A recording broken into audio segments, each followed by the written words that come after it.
Ever felt like renting is the ultimate trap? Maybe you've heard of renting is throwing money away and felt panic set in. What if I told you there's more to the story?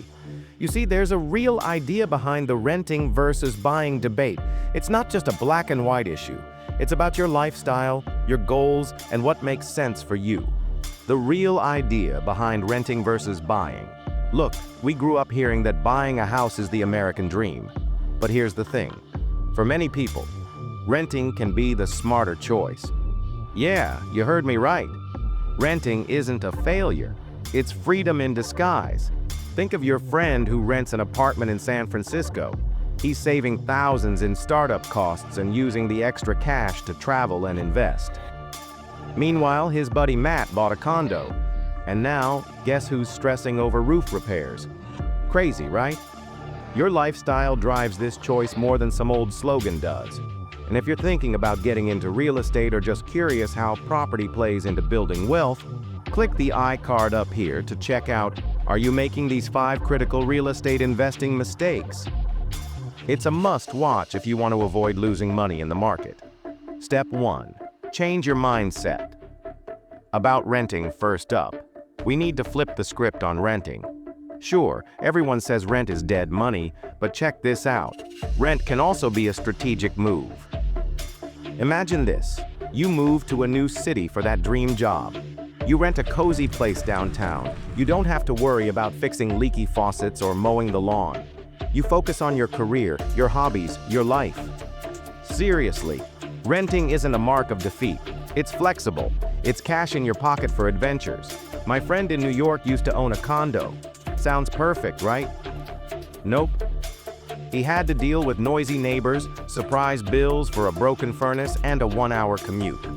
Last year, she sold her place and now rents in Brooklyn. And guess what? She's happier, has more free time, and is saving money for her dream startup. Here's a question for you. When you pay rent, are you throwing money away? Or are you buying time? Time to figure out what really matters to you. This mindset shift can change everything. Renting can be powerful, not something to shake your fist at. Step 2. Understand the myths around home ownership now. Let's bust some myths. Everyone believes owning a house is automatic wealth. It's forced savings, they say. Rent is just gone with the wind. Here's the thing. Owning isn't free money. You have a mortgage, sure, but most of your early payments go to interest. That forced savings often turns into a big interest payment to the bank. And what about those renovations you never planned? A leaky roof, mold in the basement, or termites in the walls? When you own, those are on you. Your bank account will remind you every time you write a check to fix the plumbing. Think about 2008.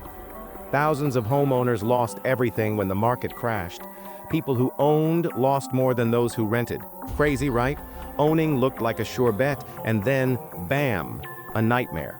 And let's not forget property taxes and HOA fees. These are never easy on the wallet. That free equity, it gets eaten up by taxes every year. And those tax deductions they talk about, that's just fine print. For many homeowners, the extra paperwork isn't worth the small cut on tax day. Myth: buying is the only way to build wealth. Reality: building wealth is about wise choices. Sometimes that means buying, sometimes renting, sometimes diversifying in stocks or businesses. Ask yourself, are you buying a home because it's the best financial move or because it's what you were supposed to do? Step 3. Run the real numbers. Okay, now we get nerdy. Let's talk dollars. This step is all about playing with the real numbers so you can see what's going on. Grab a pen or open a spreadsheet. Compare what you pay in rent each month to what you'd pay on a mortgage, plus insurance, taxes, and maintenance. Say you rent an apartment for $1,500 a month. The same spot sold for $350,000. Your mortgage on $350K at 4% might be $1,400, but then add $300 for taxes and insurance, plus surprise repairs. Suddenly it's more than $1,700 a month. Now, those few hundred extra on buying aren't necessarily wasted. They're building equity. But that equity is locked up. You're not pulling that out anytime soon unless you sell or refinance. And how long do you have to stay? If you move after just 3 years, that closing cost you paid for the mortgage could wipe out any profit. I had a buddy, Jake, who ran the numbers like a spreadsheet ninja. He found out that if he invested the extra money he'd save by renting, even with stock market ups and downs, he'd actually come out ahead in 10 years compared to buying. Also think of opportunity cost. That 20% down payment on a $350,000 house is $70,000. If instead you invest that in something like the S&P 500 or your own business, maybe it grows, or maybe not. It's a gamble either way, but at least renting keeps your hands on cash.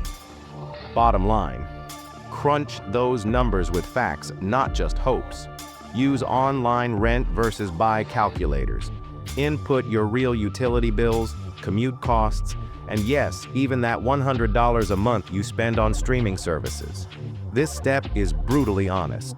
Sometimes buying saves you money over decades, sometimes it doesn't. The truth is, the math doesn't lie. Step 4. Decide if you're truly ready to buy. Finally, let's get personal. Buying a house is a major commitment. Are you ready? Ask yourself, how stable is your job? How many times have you moved in the last 5 years? If you change careers or cities often, locking into a mortgage could chain you down. And don't forget the emotional side. Are you ready to fix that leaking sink yourself at midnight? Or are you okay paying a plumber? Owning means adulting on a new level. Suddenly, your roof is your responsibility. Think about long-term plans. Do you see yourself in this city for the next 5 to 10 years? If not, that brand new shiny house might sit empty or become a rental. Here's a story. My cousin Danny jumped into buying a house only to get a job offer in another state 6 months later. Now he's a landlord from afar, dealing with tenants and repairs. Not so dreamy, huh? Safety net? How's your emergency fund? Buying means you need cash reserves for things like car repairs or a furnace breakdown. If you're scraping by, those surprise costs can kill your budget. So before buying, be real with yourself. Are you doing it because you want stability or because the Joneses are doing it? At the end of the day, it's about you, not just the hype. You might love the idea of owning, or you might cherish flexibility. Both are valid. Like, subscribe, and tell us what you think. All right, my friend, you've got the lowdown. The decision to rent or buy isn't one size fits all. Which side are you on? Team rent or team buy? Maybe you have a story about your own decision. Drop a comment below and let me know. If you found this helpful, give it a thumbs up and hit that subscribe button for more about personal finance from IdeaFlux. Thanks for watching. See you next time.